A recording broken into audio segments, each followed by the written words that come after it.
This lecture in environmental studies is on the topic of human influence on climate change. First, I'll outline some of the factors affecting climate, then go on to discuss what has already occurred, and finish up by speculating on the effects. Previously, we've covered how factors such as ocean currents and prevailing winds affect climate change naturally.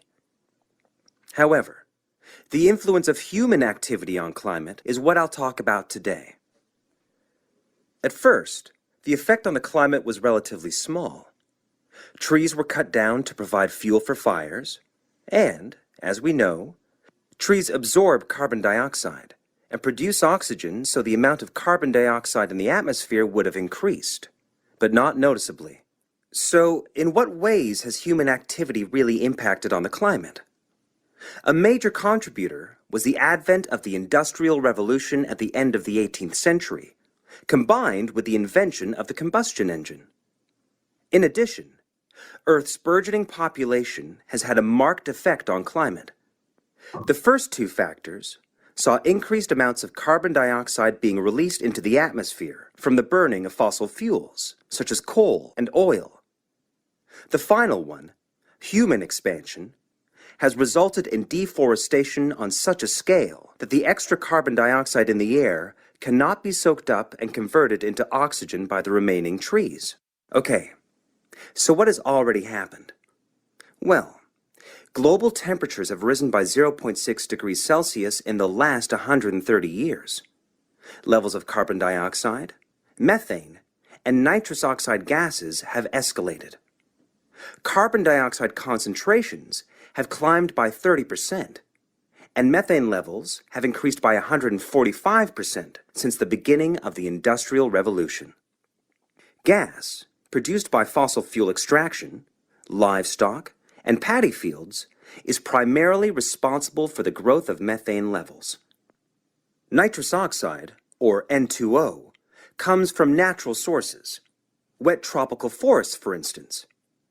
But it is also produced by human-related activities, such as agriculture, which uses synthetic nitrogen fertilizers, rubbish disposal systems, and vehicle emissions. How do gases like carbon dioxide and methane affect the climate? Well, this is what we call the greenhouse effect.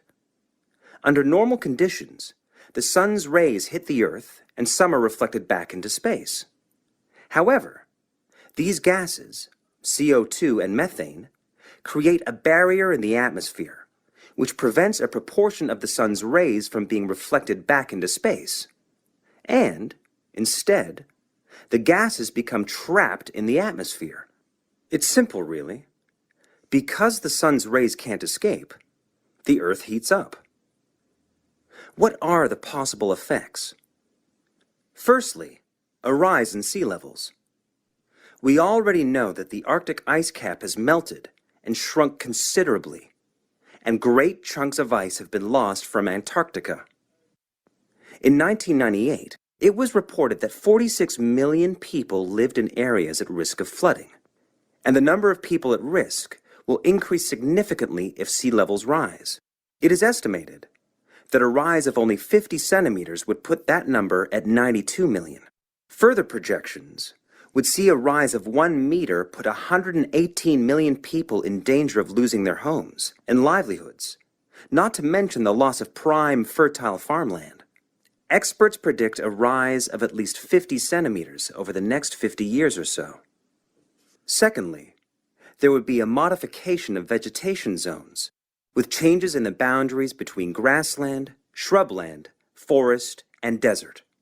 This is already causing famine in arid areas of northeastern Africa, and has instigated, and will continue to instigate, mass movements of people away from dry regions. What we are seeing now is only the first stage, with temporary camps for climate refugees already at overcapacity. In the future, there will be significant migration resulting in extreme overcrowding of towns and cities. Another potentially disastrous effect of climate change is an increase in the range and distribution of pests, which could bring about an increase in the prevalence of certain diseases. If we think of the malaria-carrying mosquito, for example, which thrives in warmer regions, at the moment, about 45% of the world's population is exposed to malaria. But, with an increase in temperature, there will be many millions more cases of malaria a year. The last effect I'm going to mention today is the change in ecosystems. Global warming will influence species composition for both fauna and flora, such that some animal species will disappear and others will multiply. And it'll be the same for plants and trees. It is predicted that around 2/3 of the world's forests will undergo major changes of some kind. Scientists also expect deserts will become hotter, and, of course, desertification will continue at an increasingly worrying rate, and will become harder, if not impossible, to reverse. What could we do to stop the process? Well, that's the subject of next week's lecture. So I hope to see you all there. That is the end of section 4. You now have half a minute to check your answers.